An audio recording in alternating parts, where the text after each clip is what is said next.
I guess my first question to you, Jameson, should we use Bitcoin as medium of exchange? So I have been developing Lightning-based applications and products for about a year now because I believe that we should be using Bitcoin as an exchange, but doing it on-chain, especially for your average retail stuff, it doesn't really make sense to me because the question you have to ask yourself is, does the entire world need to know about this transaction that I'm making?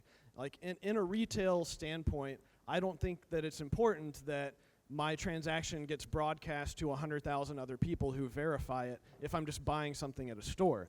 If I'm transferring my life savings or you know, I'm making a large life-changing purchase, then sure, I want lots of people to verify it. I want that to be on the record forever. But if we're talking about day-to-day spending, then it makes more sense for me that you would have greater privacy and scalability type of solution, which is where these second layer solutions come in. So I think that it is important for people to have the option, at the very least, to make those type of transactions in a more private setting where you don't have to go through your third-party surveillance apparatus, basically, to make it. But you know, with where we are right now, it's still pretty difficult to do unless you're technically minded, unless you're willing to put in some time. Yeah, we'll talk about it, but I guess I want to focus on the question. There's a lot of people out there that hold Bitcoin. They don't want to spend their Bitcoin. They don't want to actually use it for real-world commerce. So, Giacomo, what do you think? Should we use Bitcoin as medium of exchange? No, spending is a scam. No, I will elaborate a little bit. So, first of all, I think there is some kind of chronological order between the function that you listed of store of value and medium of exchanges. Of course, they are completely coupled. They are completely entangled. But there is a chronological succession. Like, what is a medium of exchange? A medium of exchange is not just some object, some good that we exchange, because even in barter, there is no medium of exchange, but we exchange one apple for one fish. So when you have a medium of exchange, it means that you have an indirect exchange in which I give the apple in exchange of something else, and I will store this something else until I can exchange it for a fish with Meni. So the problem is that you can have a medium of exchange when people is willing to take something they don't need immediately, store it for a while, and exchange it later for something else. So the medium of exchange is not something with two goods. It's something with three goods, of which one is stored until needed. So the store of value function of money somehow precedes the spending, and Bitcoin is and the spending and the medium of exchange function and the unit of account, which is, we could argue, the last one. Bitcoin is not yet there as an established store of value. It's still quite experimental, still quite volatile. The price discovery of the market, the process of price discovery is still going on, and it's quite, let's say, quite lively. And so until that's completely established, it will be very difficult to have a very strong function as medium of exchange. I think that's natural, and that should not be pushed over its natural course. Of course, that doesn't mean that nobody really should spend Bitcoin. I give you some very clear example of people that should be spending Bitcoin. People who wants to buy something that cannot be purchased with fiat money. For example, if you want to buy something online, and that something online cannot be bought with credit cards, either because you want to buy something that you shouldn't buy, don't do drugs, kids, or you want just to donate to WikiLeaks, or you just want to, well, these days you want to do whatever is not politically correct, then you cannot use credit cards because they're super easy to censor. So if you want to use defiance against some kind of external rule, you need to spend Bitcoin because you have no alternative. If you are in brick and mortar real life, if you want to buy an illegal coffee in some country where coffee is illegal, then probably you should use you should still use US dollar cash, because it has the most the greatest adoption so far. The second reason you should use you should spend Bitcoin is because you are one of those very ideologically driven guys, and maximum respect, that you don't even have a bank account. You only have Bitcoin. You gave up all your fiat, so of course you should spend Bitcoin. Some of my friends, they are triggered when I say that spending will be something that will happen in the future, because they have to spend every day because they only own Bitcoin. That's great, but that's a very niche. It will remain a very niche use case for a long time. Most of the people we know will still own some fiat shitcoin for some years. And the third reason we could spend Bitcoin is for something which is not forbidden, but is so complex from the regulatory point of view that you want to be in defiance of the system, not because you want to break rules, but because you want to, let's say, circumnavigate rules. For example, international payment. It's not illegal to pay a developer in India from Switzerland. It's just very expensive and annoying with a bank transfer. So if he can accept Bitcoin, that's way better, because we just cut through a lot of regulatory annoyance. So it's okay to spend, but spending will naturally come after a better establishment of Bitcoin as a store of value. That's obvious for the price dynamics. If you, I mean, you are in Venezuela, you have pesos and you have dollars. Actually, you have pesos, dollars, and petro shitcoin. Anyway, you have pesos and dollars in the black market. Which one you spend first? Of course, the peso shitcoin, and you keep the store of value for later. When you are out of shitcoins, then you spend dollars. When you will be out of dollars, then you will spend Bitcoin. It's just a progression. If So I can, yeah, go ahead. fourth reason, we're talking about spending. You might also want to spend Bitcoin because you want someone to receive Bitcoin. You know, create new hodlers, if you will. Got it. So before drilling down into the benefits of using Bitcoin as medium of exchange, you said, Giacomo, that the two are coupled, right?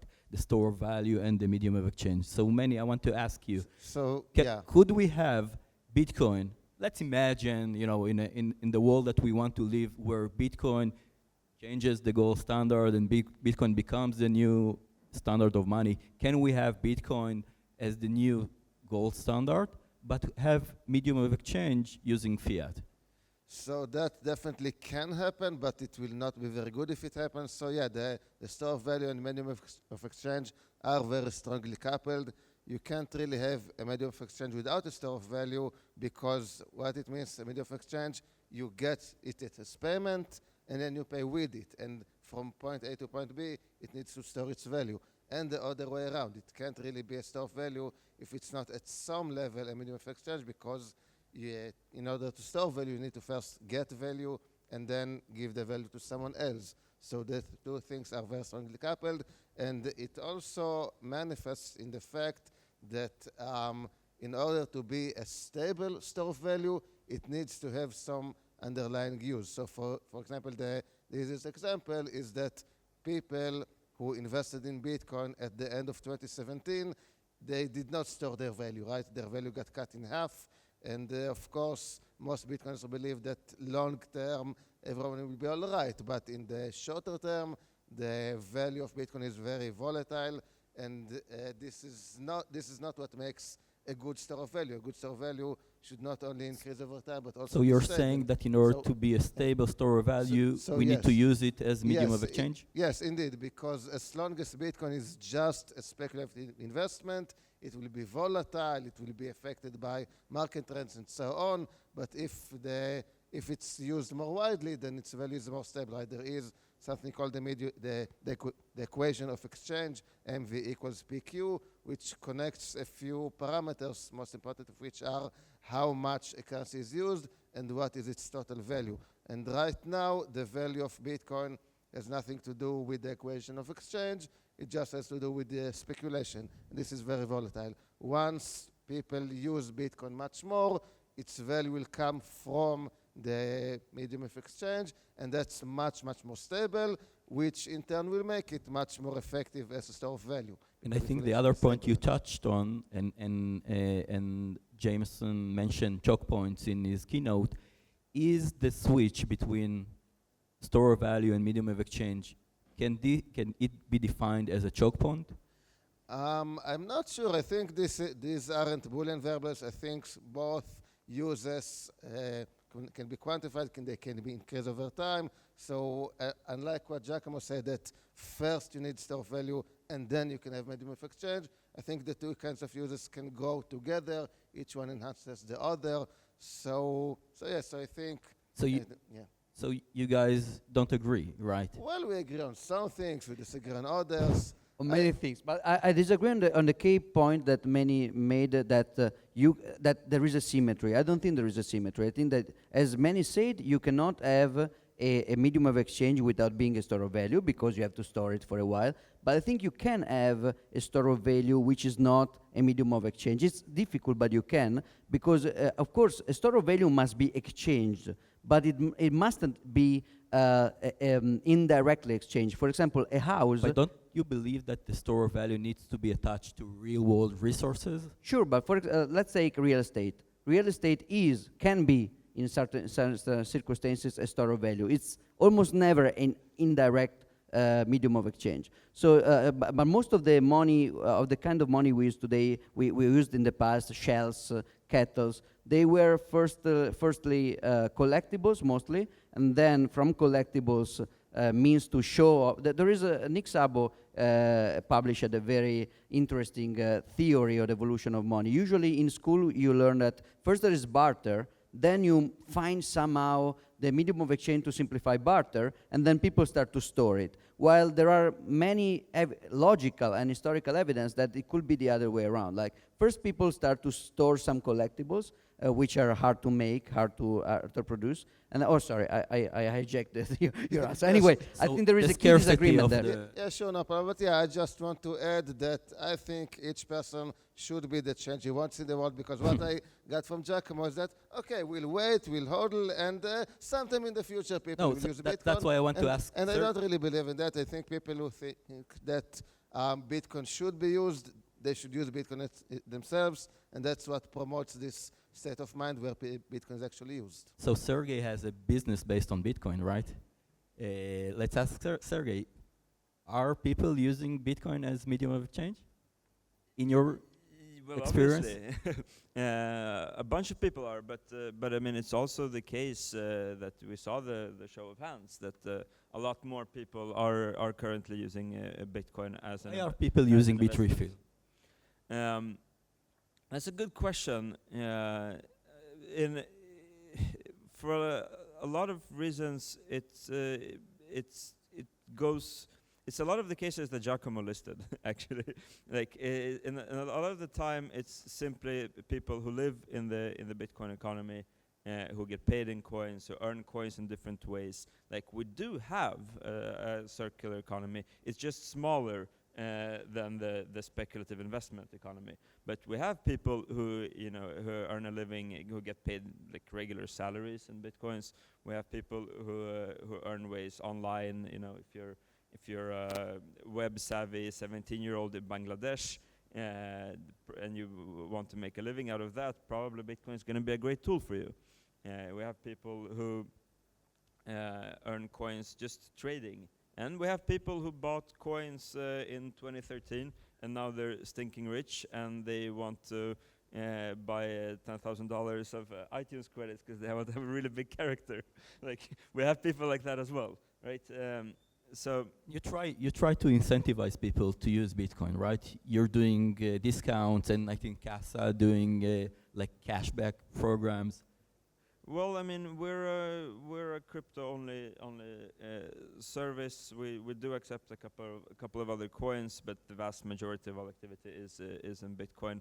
I actually think that incentivizing empirically, we've seen that it's not as effective as people think.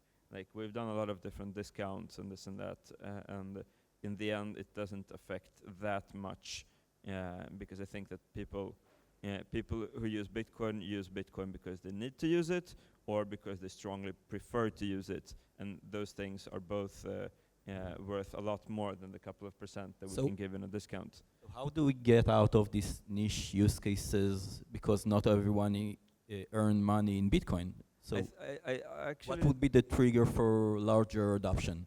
I think that there are certain external triggers like geopolitical and whatnot, but I think on a big way, like I see Bitcoin as the building of a nation without physical land, right? It's a country in the sky, and in this country we have all of these rules and these things about how it works, like Jameson presented, and I think that there's certain things that forces people to migrate their wealth into this Give country. me example. What would be the geopolitical triggers Well, Venezuela, Argentina, things like that.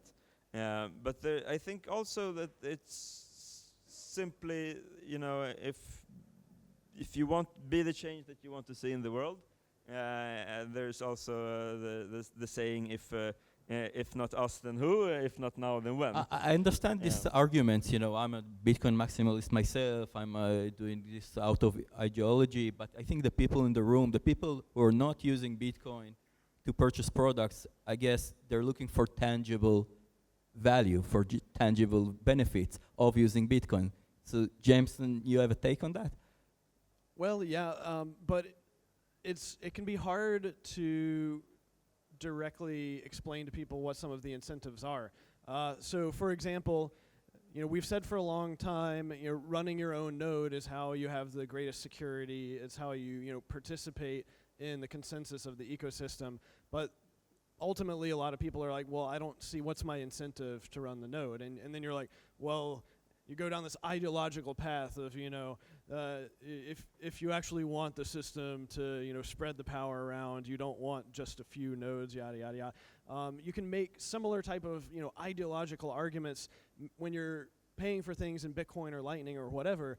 The privacy gain is amazing because you have this native internet money where you don't have to give away all of your personal information. You don't have to give your private keys, your credit card number away. They get stored in some database that's inevitably going to get hacked or leaked or whatever. It's really hard to convey or quantify what the real world savings is around that, because what are you going to do? You're going to say, well, you got your identity stolen so many years ago, or you're probably going to get your identity stolen. A lot of these things are hypothetical problems that may happen in the future, and it's kind of like the problem that I've had for my entire time in this space, because I've worked on the security side. How do you pitch or sell security to someone? It's really hard to do that unless they've already been a victim, unless they've been hacked, unless they've had a major critical security failure that affects them personally. It's really hard to get people to see. So that's what why the I value think is. it will be challenging to sell it as a mean to wider adoption. Can it be seamless? I think personally, I think that if we'll do the right thing, then people will spend less money. For example, you mentioned Giacomo, you mentioned the international transfer. It's cheaper to do that in Bitcoin. Can't everyday transaction be cheaper if we'll use Bitcoin as a medium of exchange? Meni? So it depends on the kind of transaction. For some transactions, yes. I want to point out that at this point of time, what I want to see is not the mainstream using Bitcoin. I want to see the hardcore Bitcoiners using Bitcoin, like Giacomo, for example, because I think that for the hardcore Bitcoiners, the ideological arguments are very strong, because people like Jason told about defying the banks and so on, and a lot of people are talking about defying the banks and the problems with the monetary system and so on, but then they just continue using the banks and don't use Bitcoin when they have the option. So first I want to So you see, as the I think the leader of the Bitcoin embassy, your guys at the embassy are using Bitcoin? Not enough of them. There are some, like I said, some hardcore Bitcoiners also in the Bitcoin embassy which do not use Bitcoin so much, and I have to try to convince them to use Bitcoin. And I think that's the main challenge right now. I mean, the mainstream could come later. We need to begin in-house. We need the Bitcoiners to use Bitcoin. And so in this sense, the ideological arguments are very strong, getting independent from the banks, defying the banks, and so on. I think that should be enough for them. When we get to the mainstream, then yeah, it can be cheaper in some cases, right? So for example, okay, one of the paradoxes is that someone often first encounters the problems with the traditional banking when he tries to use Bitcoin. So for example, back in 2011, when I tried to buy some Bitcoins and I did some wire transfers to empty GOX in Japan, then I saw that bank transfers are slow and they cost a lot of fees and they are not reliable and there's bureaucracy and so on. I think Bitcoin can really help with that in a lot of use cases and also in the smaller use cases, especially if we use Lightning and then the fees are much lower and it's faster and so on. It can be very usable for day-to-day transactions. That's a good segue to my next question. We haven't talked about Lightning. We haven't talked about user experience. Do you guys think that the Bitcoin user experience right now is an obstacle for wider adoption? Okay, Jameson? so before I just want to plug in about Lightning, that of course this is a very Lightning heavy panel and I love Lightning, and actually 8 months ago in this very space we had a huge Bitcoin 10th anniversary party, and Lightning was one of the main design themes of the party. In Purim this year I dressed up as Zeus, the god of Lightning. So yeah, we love Lightning and yeah. Jameson? Yeah, well, I think usability, not only Lightning, but Bitcoin in general, the problem that we're encountering is not just the user interfaces that we're showing to people, but it is another fundamental shift in thinking that is required, because we're asking people to move from a system where they have almost no accountability, where if something goes wrong, you go complain to customer support and they fix a lot of your problems. Now we're asking people to move to a system where you have all the accountability because you have all the power. And this is one of the reasons why I don't think we're going to see mainstream adoption happen just in a matter of years. This may very well be a generational shift where it has to happen more slowly due to a change in thinking, a change in your day-to-day operation. So that is why I think the ideology behind it is also important. It's because we have to get ourselves out of a style of thinking that humanity has been doing for millennia. Yeah, there is a paradigm shift from a philosophical point of view. One is responsibility, so from great powers come great responsibility. People is not used to that outside Spider-Man movies. And there is also a shift in a lot of things that actually come before Bitcoin itself. Like if you run a node, you have to have a computer running at home, not a cloud service. And people just use cell phones and cloud service. Even very smart technical people that are working in IT, they may not have their own server running. They don't check signature on software. They don't, let alone deterministically compile software. I never deterministically compile software, and I pretend to be a Bitcoiner. So people still there is a lot of stuff before Bitcoin that there were no strong reason to change before, because I mean, yes, okay, before there is money involved, maybe I may be interested in open source ideology, but I don't have strong incentive to secure my PGP keys just to play around with PGP K-SIG parties. But now that there is Bitcoin, I have incentives to come back to cover all this stack of previous stuff. And of course, I mean, user experience is also important. What I think is key, and we get back to the previous discussion, is that the priority should stay on what makes Bitcoin special. So we can make Bitcoin easier, but not making it easier to corrupt. Without compromising on its values. Without compromising, because there is, adoption itself is not the goal here. Because if there is adoption losing the key characteristic of Bitcoin, we gain nothing. If there is a niche adoption keeping the main characteristic of Bitcoin, we got something anyway. There are two possible counter arguments. One is if there is no adoption of Bitcoin, then something else will take over, so we need to rush. And I think this is not a real counter argument, because if we don't rush with Bitcoin, something else good enough takes over, I mean, that's good. We're all happy. But it would still be good to do Still to be make good. progress with adoption It's if a net it doesn't win. compromise. We win. the Bitcoin We win, budget. win or win. Either Bitcoin win being conservative, or something else, which I don't believe is possible, wins being reckless. Yeah. I mean, net win. The second possible counter argument is that we need fast adoption to hide ourselves in the crowd. Like people, government will not ban Bitcoin if it's adopted enough. I think that's another fallacy, because alcohol had a pretty widespread adoption. I don't think Bitcoin can hope for the same adoption of alcohol for a while, and yet prohibition banned alcohol completely. So the point is creating a strong niche. People using Bitcoin and storing is also using. I want to make a compromise here. I'm okay if you use Bitcoin. I'm okay even if you exchange Bitcoin, especially if you accept Bitcoin. So accepting Bitcoin is always good. Thank you, Giacomo. Sergey? Yeah, I mean, the first question you asked, how many people bought some Bitcoins, right? There was no UX problem there. Clearly, if there's a will, there's a way, right? And the UX is super important, and we should make it better, and Lightning does make it better, and all of that. But I think that the important part is figuring out why people use Bitcoin, how we can grow that, and simply like having this economy grow. Every time money comes into this, every time startup receives an investment or somebody buys Bitcoin and there is value pushed into the system, eventually this value is gradually spread around to a larger group, and so it is growing. It's just I think these things may take a little bit of time. Yeah, and there's so much to talk about building this circular economy, but we're out of time. So thank you so much, guys. Thank you.